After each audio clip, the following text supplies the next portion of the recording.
오늘은 출근 안 해도 돼요? 회사에서 뭐라고 안 해요? 아내가 아침 식사를 준비하면서 물었습니다.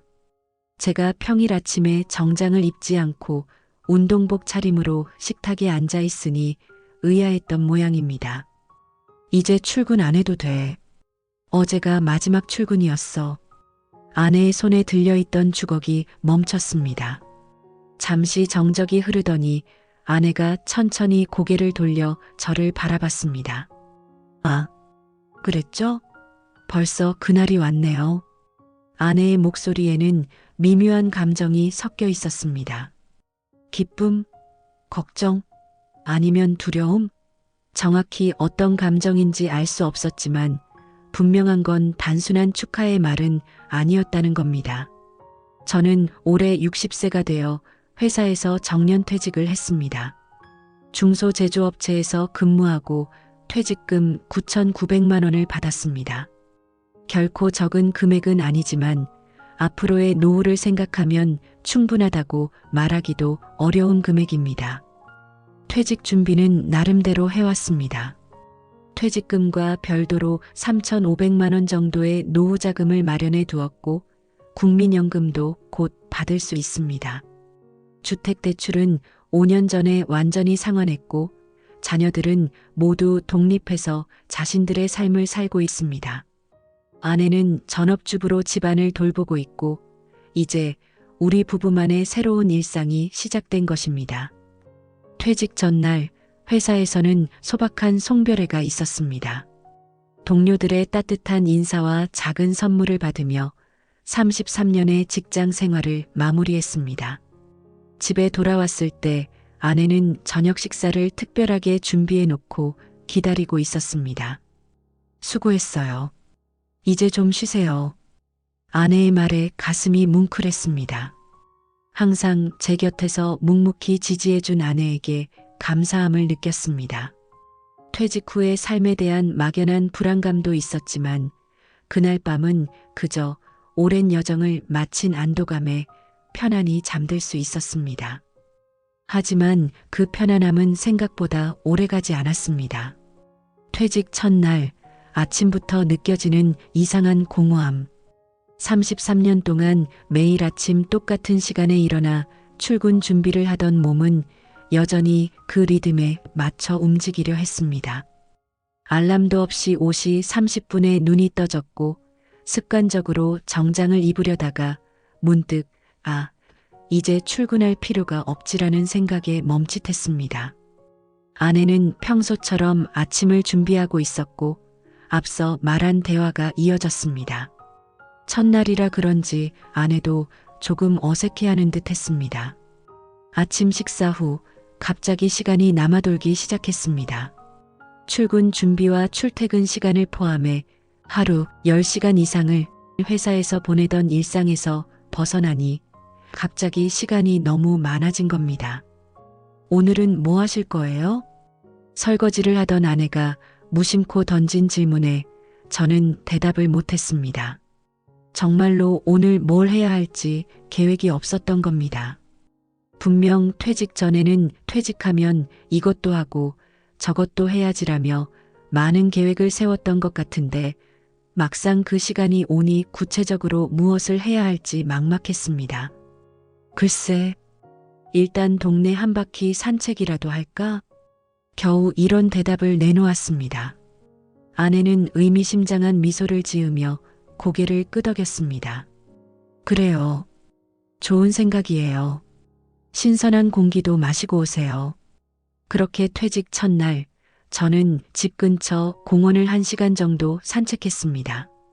평일 오전인데도 공원에는 저처럼 중년 이상의 남성들이 꽤 많았습니다. 아마도 비슷한 처지의 사람들이 아닐까 하는 생각이 들었습니다.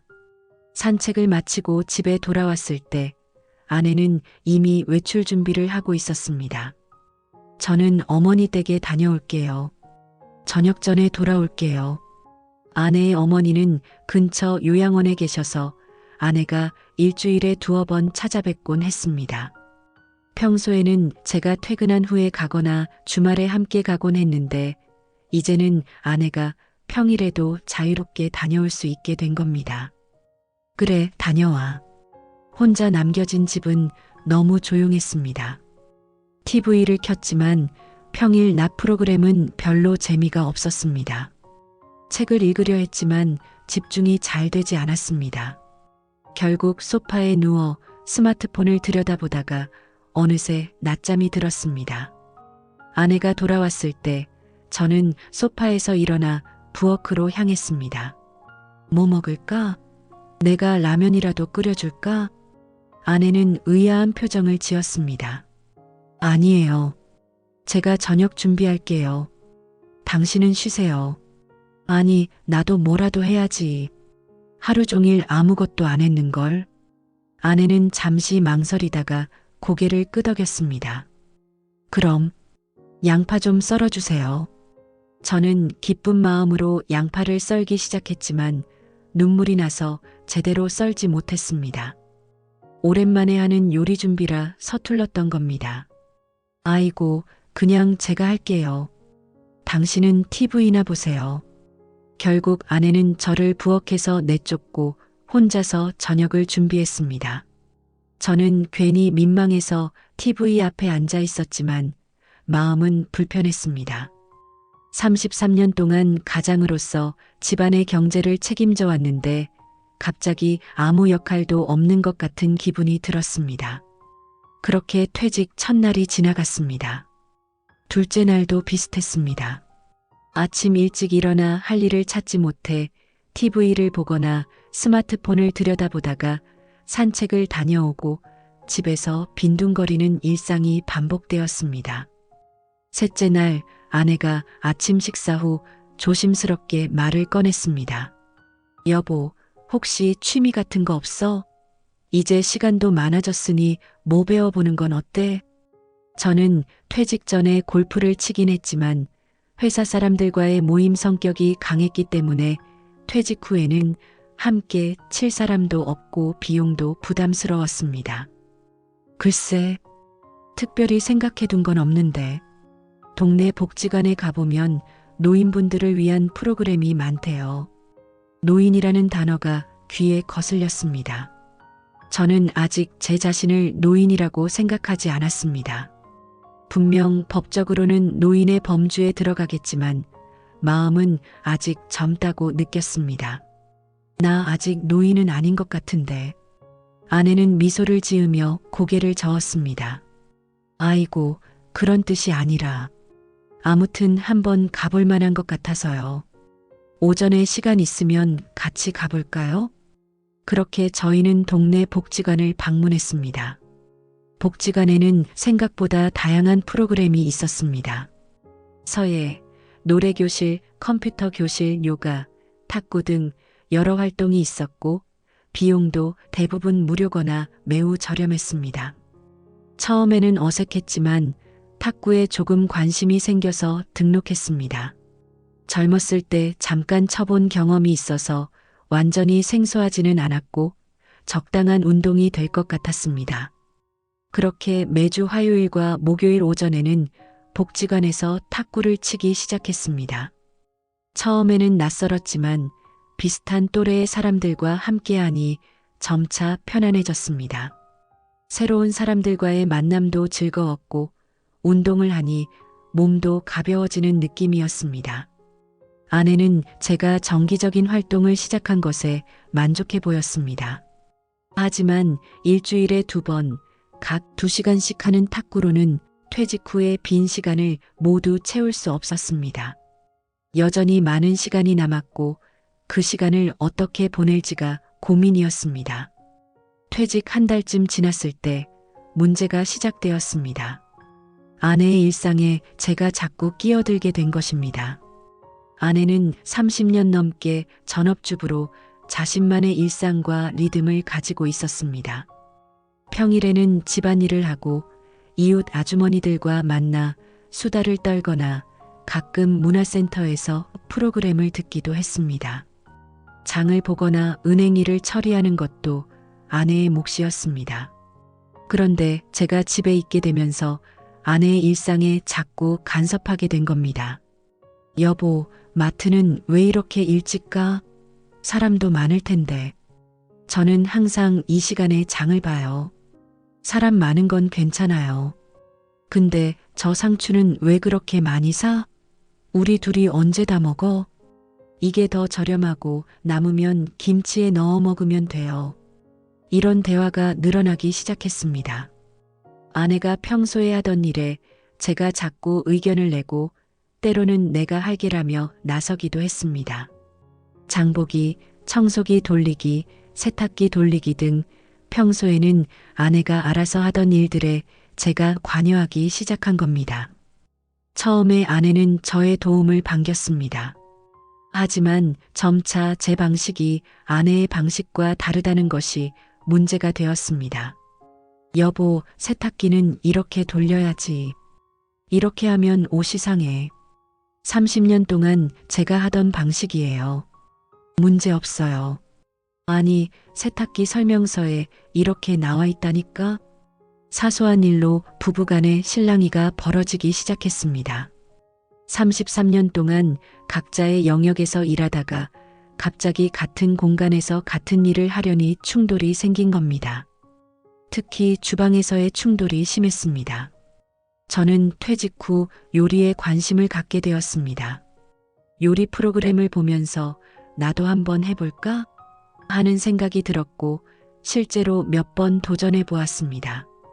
문제는 제가 요리를 하면 주방이 엉망이 된다는 것이었습니다. 재료를 자르고 볶고 굽는 과정에서 온갖 흔적이 주방 곳곳에 남았고 설거지도 제대로 하지 못했습니다. 여보, 요리했으면 뒷정리도 해야지. 아, 내가 할게. 지금 조금 쉬었다가. 하지만 조금 쉬었다가가 몇 시간으로 늘어지면서 결국 아내가 치우게 되는 경우가 많았습니다. 아내의 눈살이 점점 찌푸려지기 시작했습니다. 퇴직 2달 차가 되었을 때 아내가 드디어 폭발했습니다. 당신 왜 자꾸 내 일에 간섭하는 거예요? 나 혼자서도 잘해왔어요. 아침 식사 후 제가 또다시 설거지 방법에 대해 조언을 하려다가 아내의 버럭 화를 당한 겁니다. 나는 그냥 도와주려고 한 건데 도움이 아니라 간섭이에요. 당신은 내가 30년 동안 어떻게 집안일을 해왔는지 모르잖아요. 갑자기 집에 있다고 모든 걸 다 아는 것처럼 말하지 마세요. 아내의 말은 날카로웠지만 일리가 있었습니다. 제가 집안일에 대해 조언할 만큼 전문가가 아니었고 오히려 아내의 영역을 침범하고 있었던 겁니다. 그날 이후 며칠 동안 저희 집은 냉랭한 분위기였습니다. 저는 되도록 아내의 일에 간섭하지 않으려 노력했고 대신 밖에서 시간을 보내려고 했습니다. 복지관에서 탁구를 치는 시간을 늘리고 인근 도서관에서 책을 읽거나 공원을 산책하는 시간이 많아졌습니다. 하지만 이것도 근본적인 해결책은 아니었습니다. 퇴직한 남편과 전업주부 아내가 함께 생활하면서 새로운 균형을 찾아야 했습니다. 퇴직 3개월 차 아내가 조심스럽게 말을 꺼냈습니다. 여보, 우리 대화 좀 해요.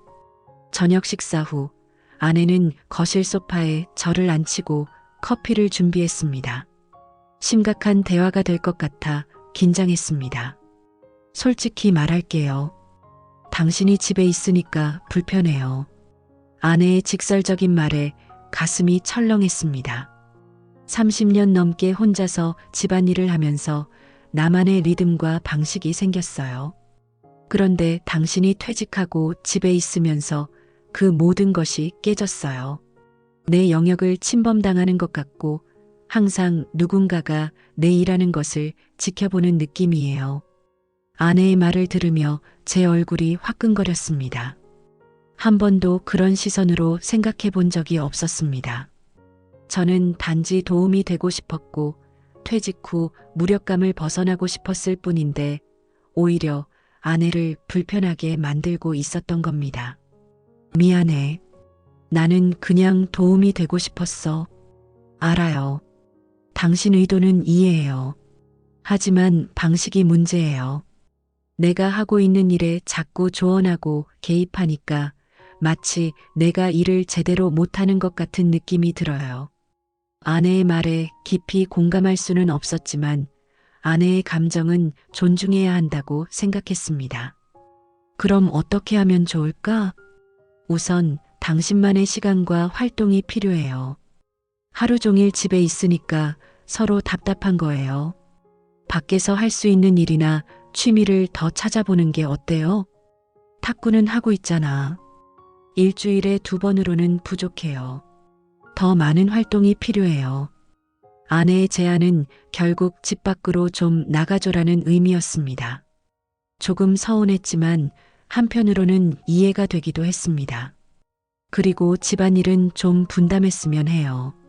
하지만 내가 하는 일에 간섭하지 말고 당신이 맡은 일은 책임지고 해주세요. 아내는 구체적인 역할 분담을 제안했습니다. 저는 앞으로 쓰레기 버리기, 무거운 것 옮기기, 전구 교체나 간단한 수리 등 아내가 힘들어하는 일들을 맡기로 했습니다. 또한 일주일에 1번 주방 대청소와 화장실 청소도 제 담당이 되었습니다. 대신 요리나 일상적인 청소, 빨래 등은 여전히 아내의 영역으로 남겨두기로 했습니다. 저는 간섭하지 않고 아내가 도움을 요청할 때만 돕기로 약속했습니다. 이런 합의 후에도 적응하는 데는 시간이 필요했습니다.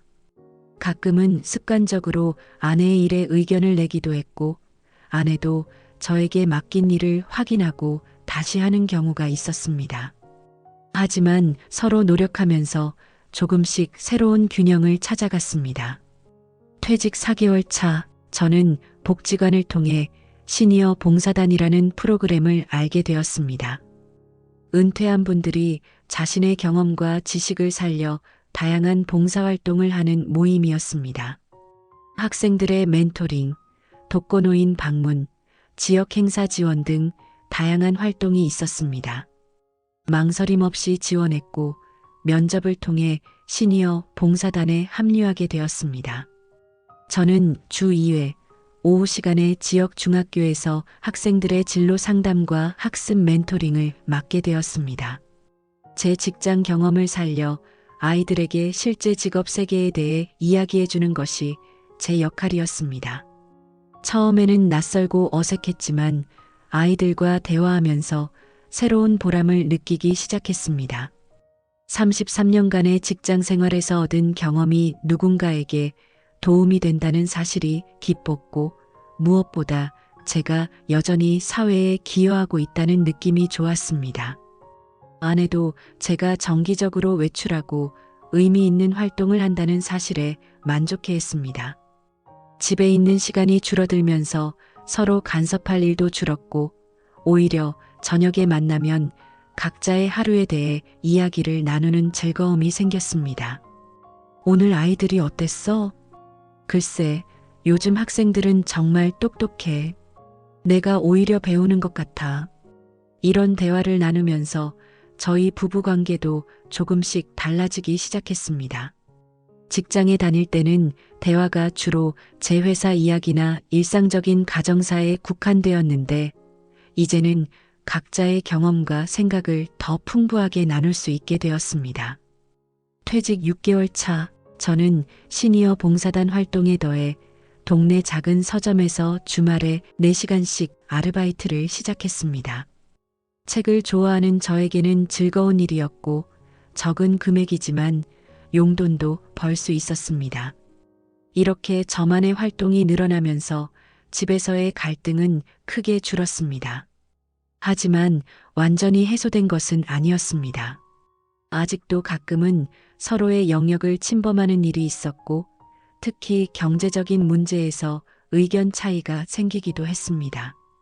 퇴직 후 가장 큰 변화 중 하나는 경제적인 부분이었습니다. 고정적인 급여가 끊기고 퇴직금과 저축에 의존하게 되면서 지출에 대한 관리가 더욱 중요해졌습니다. 아내는 평소 가계부를 꼼꼼히 기록하며 지출을 관리해 왔지만 제가 퇴직하면서 더 절약해야 한다는 생각이 강해졌습니다.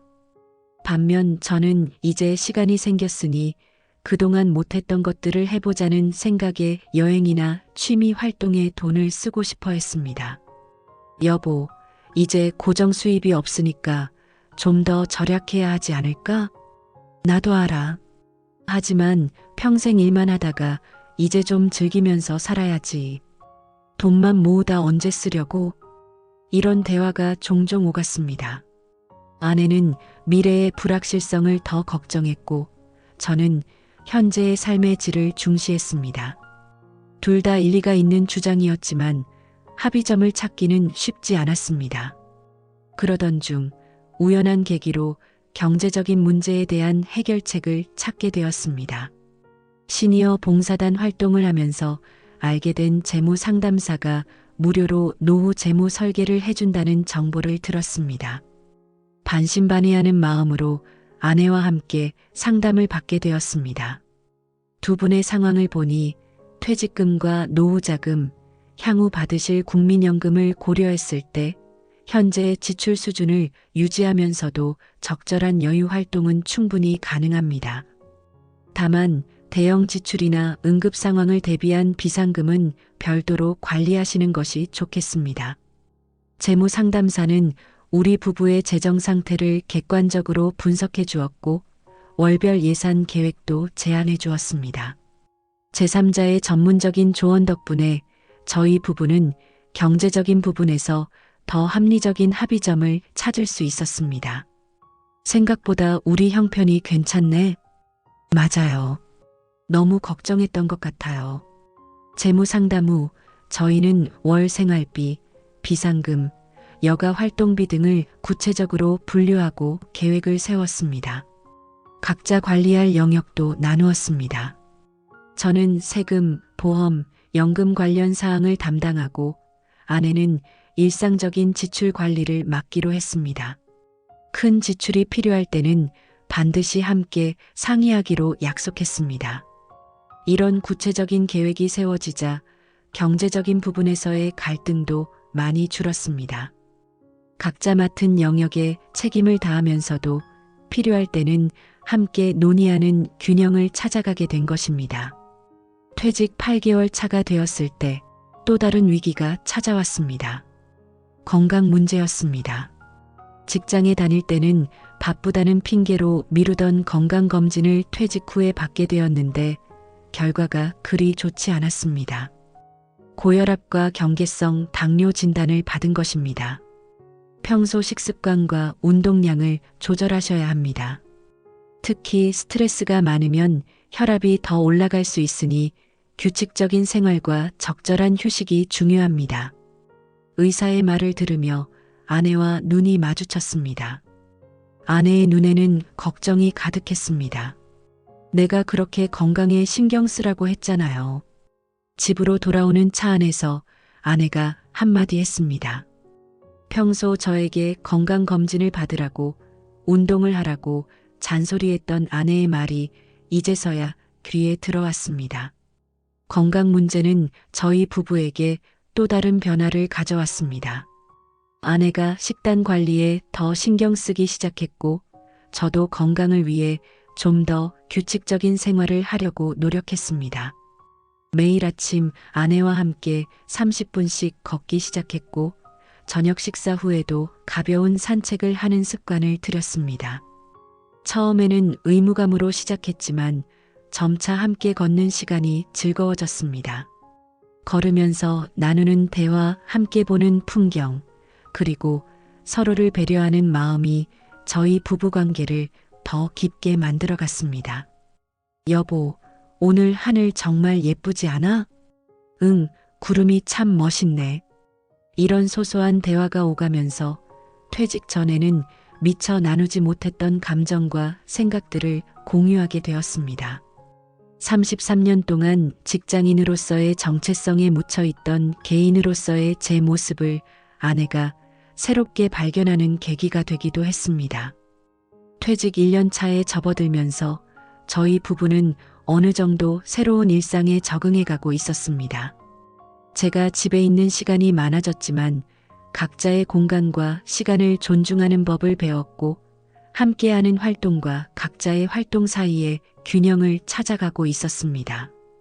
저는 시니어 봉사단 활동, 서점 아르바이트, 탁구, 그리고 최근에 시작한 스마트폰 활용 교육 강사 활동 등으로 꽤 바쁜 일정을 보내고 있었습니다.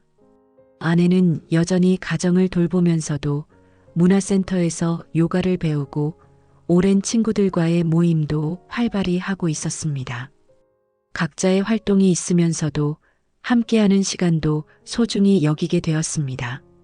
저녁 식사는 거의 항상 함께했고 주말에는 영화를 보거나 근교로 드라이브를 가는 등 부부만의 시간을 가지려고 노력했습니다. 물론 여전히 갈등이 완전히 사라진 것은 아니었습니다. 가끔은 제가 너무 바빠서 집안일에 신경을 못 쓰거나 반대로 아내가 제 건강을 걱정하며 과도하게 간섭할 때도 있었습니다. 여보, 요즘 너무 무리하는 것 아니에요? 나이도 있으신데 좀 쉬세요. 나 아직 충분히 활동할 수 있어. 너무 걱정하지 마. 이런 대화가 오갈 때면 예전처럼 감정적으로 대응하기보다는 서로의 의견을 존중하면서 대화로 풀어가려고 노력했습니다. 퇴직 후 1년 동안 많은 시행착오를 겪으며 서로에 대한 이해와 소통 방식이 조금씩 성숙해진 것 같았습니다. 그러던 어느 날 아내가 저녁 식사 후 진지한 표정으로 말을 꺼냈습니다. 여보, 솔직히 말할게요. 당신이 퇴직하고 집에 있게 될 때 처음에는 정말 걱정했어요. 응? 무슨 걱정? 당신이 퇴직하면 하루 종일 집에만 있으면서 무기력해질까봐, 그리고 내 생활 리듬이 깨질까봐 걱정했어요. 실제로 처음에는 많이 불편했고요. 아내의 솔직한 고백에 조금 놀랐지만 한편으로는 이해가 되기도 했습니다. 그랬구나. 나도 처음에는 적응이 안 되었어. 무슨 일을 해야 할지, 어떻게 시간을 보내야 할지 막막했거든. 알아요. 우리 둘 다 새로운 상황에 적응하는 게 쉽지 않았죠. 하지만 지금은 오히려 당신이 집에 있어서 좋아요. 아내의 말에 의아했습니다. 정말? 아직도 내가 자꾸 간섭한다고 생각하지 않아? 가끔은 그래요. 하지만 이제는 당신이 집에 있어서 든든해요. 함께 산책하고 대화하고 가끔은 집안일도 도와주고 혼자 있을 때보다 훨씬 좋아요. 아내의 말에 가슴이 따뜻해졌습니다. 1년 동안의 적응 과정이 헛되지 않았다는 생각이 들었습니다. 그리고 당신이 다양한 활동을 하면서 활기차게 지내는 모습이 보기 좋아요. 처음에는 그냥 쉬라고 했는데 정말 아무것도 안 하고 쉬기만 하면 오히려 더 힘들었을 거예요. 아내의 말은 제가 퇴직 후 느끼던 미묘한 감정을 정확히 짚어냈습니다. 쉬라는 말 속에는 일하지 말고 편히 쉬어라는 의미도 있지만 동시에 무기력하게 아무것도 하지 않는 상태를 의미하진 않았던 것입니다. 맞아. 나도 처음에는 그냥 쉬면 좋을 줄 알았는데 사실 아무것도 안 하는 게 더 힘들더라. 뭔가 의미 있는 일을 해야 진짜 쉬는 느낌이 드는 것 같아. 그날 밤 저희 부부는 퇴직 후 1년 동안의 변화와 감정들에 대해 오랜 시간 이야기를 나눴습니다. 아내는 처음 제가 퇴직했을 때 느꼈던 불안감, 그리고 점차 새로운 균형을 찾아가면서 느낀 안도감에 대해 이야기했습니다. 저는 직장인으로서의 정체성을 잃고 새로운 역할을 찾아가는 과정에서의 혼란과 성장에 대해 솔직하게 털어놓았습니다. 그 대화를 통해 우리는 퇴직이란 단순히 일을 그만두는 것이 아니라 부부관계와 가정 내 역할, 그리고 개인의 정체성까지 재정립하는 큰 변화의 과정임을 깨달았습니다. 퇴직 1년 반이 지난 지금 저희 부부는 새로운 일상에 꽤 잘 적응했다고 생각합니다. 물론 여전히 가끔은 의견 충돌이 있고 서로의 영역을 존중하는데 실패할 때도 있습니다. 하지만 그럴 때마다 대화를 통해 해결책을 찾아가고 있습니다. 저는 이제 완전히 새로운 생활 방식에 적응했습니다. 매주 월, 수, 금요일은 시니어 봉사단 활동으로, 화, 목요일은 탁구와 스마트폰 교육 강사 활동으로, 토요일은 서점 아르바이트로 채워져 있습니다. 일요일은 아내와 함께 교회에 가거나 가족 모임을 갖는 날로 정해두었습니다. 아내도 자신만의 일상을 유지하면서 저와 함께하는 활동의 균형을 찾았습니다. 아침 산책은 거의 매일 함께하고 저녁 식사와 그 후의 시간도 대부분 함께 보내고 있습니다. 경제적인 부분에서도 안정을 찾았습니다. 퇴직금과 노후자금을 적절히 관리하면서 서점 아르바이트와 스마트폰 교육 강사 활동으로 얻는 소소한 수입이 용돈이 되어주고 있습니다. 건강 면에서도 많이 좋아졌습니다. 규칙적인 운동과 식이요법 덕분에 고혈압 수치가 정상으로 돌아왔고 당뇨 위험도 많이 줄었습니다. 체중도 5kg 정도 감량하여 더 가벼운 몸이 되었습니다. 지금 생각해보면 퇴직은 단순히 직장 생활의 끝이 아니라 새로운 삶의 시작이었습니다. 그리고 그 과정에서 아내와 저는 서로에 대해 그리고 우리 관계에 대해 더 많이 배우게 되었습니다. 아내는 쉬라고 했는데 진짜 쉬니까 싫다네요? 라는 처음의 혼란은 이제 적절히 활동하면서 진정한 휴식을 찾는 법을 배우는 과정으로 변화했습니다. 하루 종일 집에만 있는 것이 진정한 휴식이 아니라 의미 있는 활동을 하면서 마음의 평화를 찾는 것이 진정한 휴식이라는 것을 깨달았습니다. 퇴직을 앞둔 분들께 말씀드리고 싶은 것이 있습니다. 퇴직은 단순히 일하지 않는 상태가 아니라 새로운 정체성과 생활 방식을 찾아가는 여정입니다. 그리고 그 여정은 혼자가 아니라 배우자, 가족과 함께하는 것입니다.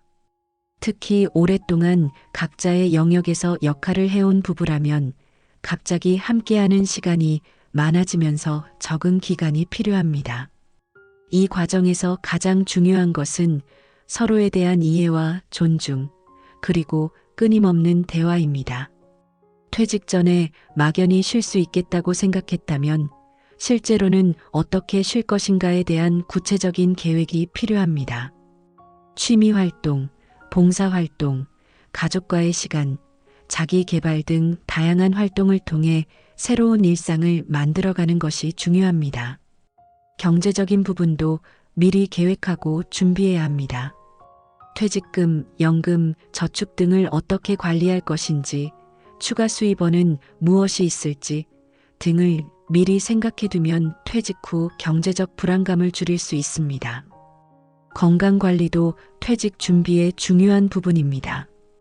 갑자기 늘어난 여유 시간을 건강관리에 투자하여 더 건강한 노후를 보낼 수 있도록 계획하는 것이 좋습니다. 마지막으로 배우자와의 관계를 재정립하는 것이 중요합니다. 서로의 영역과 공간을 존중하면서도 함께 성장하고 발전할 수 있는 방법을 찾아가는 것이 퇴직 후 행복한 부부 생활의 핵심입니다. 저희 부부도 아직 완벽하지 않습니다. 여전히 배우고 적응해가는 과정에 있습니다. 하지만 서로를 이해하려는 노력, 그리고 함께 성장하려는 의지가 있기에 이 여정이 힘들기보다는 의미 있고 가치 있게 느껴집니다. 퇴직 후의 삶은 생각했던 것과 다를 수 있습니다. 하지만 그 다름 속에서 새로운 행복과 의미를 찾아갈 수 있다면 그것이야말로 진정한 제2의 인생이 아닐까 생각합니다. 아내가 처음에는 쉬라고 했다가 정말 쉬니까 싫다고 한 것은 아마도 무기력한 쉼이 아니라 활기찬 쉼을 원했기 때문이 아닐까요? 그리고 저 역시도 무작정 쉬는 것보다는 의미 있는 활동을 통해 진정한 휴식을 찾고 싶었던 것은 아닐까요?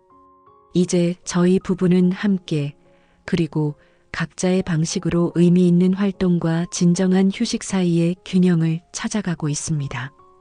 이 여정이 때로는 힘들고 혼란스럽지만 그 속에서 새로운 나와 우리를 발견해가는 기쁨이 있습니다. 퇴직은 끝이 아니라 새로운 시작입니다. 그리고 그 시작을 어떻게 맞이하느냐에 따라 퇴직 후의 삶의 질이 크게 달라질 수 있습니다. 준비하고 적응하고 성장해가는 과정을 즐길 수 있다면 퇴직 후의 삶은 더욱 풍요롭고 의미 있게 변화할 것입니다.